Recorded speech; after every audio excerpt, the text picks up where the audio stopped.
Hi, this is Allison with the Art Studio, and we are going to be making some watercolor resist flowers today. So what we're going to do, I have used hot glue to make my circles, but you can do hot glue or you can do just regular Elmer's glue. It just takes a little bit longer to dry. So you might want to do your circles before, like the day before, and let it dry overnight, and then you can come back and paint the next day. If you want to do this quickly, putting on some hot glue circles will do the trick, and they will dry fairly quickly, just within a matter of minutes. And all you'll have to do is kind of get your little stragglers off of there, and you've got some cute little circles. So the way I did this was I just swirled this around. I'm going to grab another piece of paper and show you on it how to do this. Okay, so I have several circles on this paper right now, and what I'm going to do is I'm just going to squeeze a little bit, and I'm creating like a trail of my glue. And you don't have to have perfect circles. These can go in any kind of direction. You're thinking like rose, kind of flowers, that sort of thing. All right, so we're going to set this one off to the side because those are not dry yet. And we're going to come back to our hot glue. All right, so what we're going to do now is we are going to take our watercolors and we're going to paint our background first. Then we're going to come back in and paint in our flowers. Then we'll come back in once our background is dry and paint in stems and leaves and all of that kind of stuff. All right, so what I'm going to do is start out with a wet on wet technique. And so I'm just laying down some water. I've already been using my water, so it's got a little bit of color in it, and that way I can see where my water is going a little bit better as well. All right, so this is going around all of my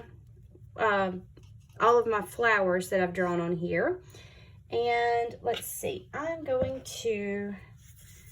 I'm going to go with this blue right here. And if I get a little bit into my flowers, that's okay. I'm not really worried about that so much. I just don't want to cover all of them completely.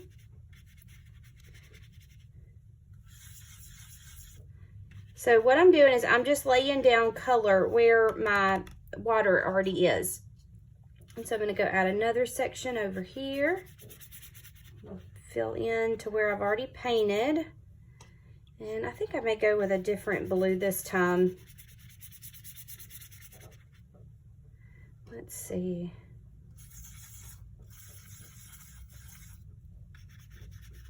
Yeah, it's a little bit lighter, but even though I've already painted this other area over here, it's really not going to matter a whole lot. If they're a little bit different, if you look in the sky, it's never always exactly the same color. And so it really does not matter that I'm using a variety of blues in here. And with this technique, you get a variety of color anyway, just because of the nature of how it reacts with the water. All right, so I am gonna fill the rest of this in.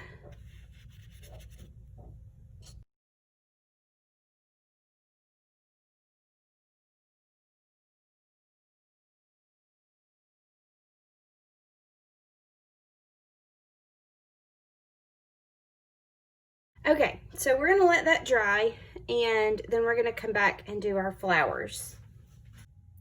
All right, our next step is to come back in and paint our flowers. So I'm going to use kind of a variety of pinks for these because I like the way the pink will contrast against this blue.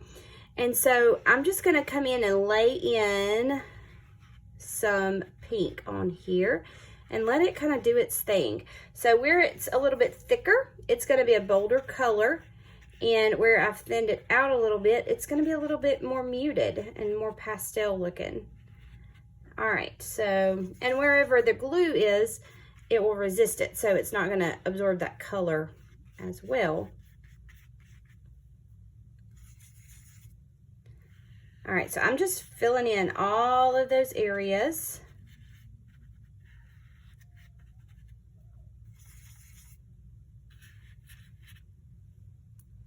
I'm gonna grab a little bit of water.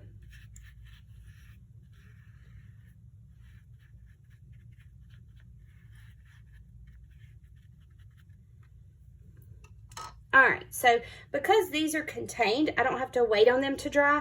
I'm gonna go ahead and start on my stems and my leaves. And what I'm gonna do, I've got another flat brush right here that I'm gonna be using instead of the round brush that I was using. And I'm just grabbing some green. And I'm just gonna come from like one of these flowers here. And we're just gonna start coming down for our stems. I gotta go back up and match or meet that one. All right, and then I'm gonna come down for that one.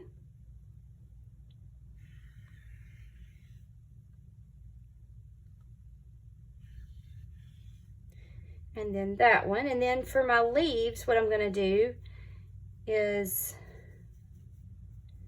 I'm gonna come in and kind of paint those in to the side there. Now leaves don't have to be perfectly shaped, because if you look at them in nature, they're not. They there are some that are more, you know, symmetrical and that sort of thing, but with wildflowers, a lot of times those leaves are really kind of all over the place, and that's what I like about them.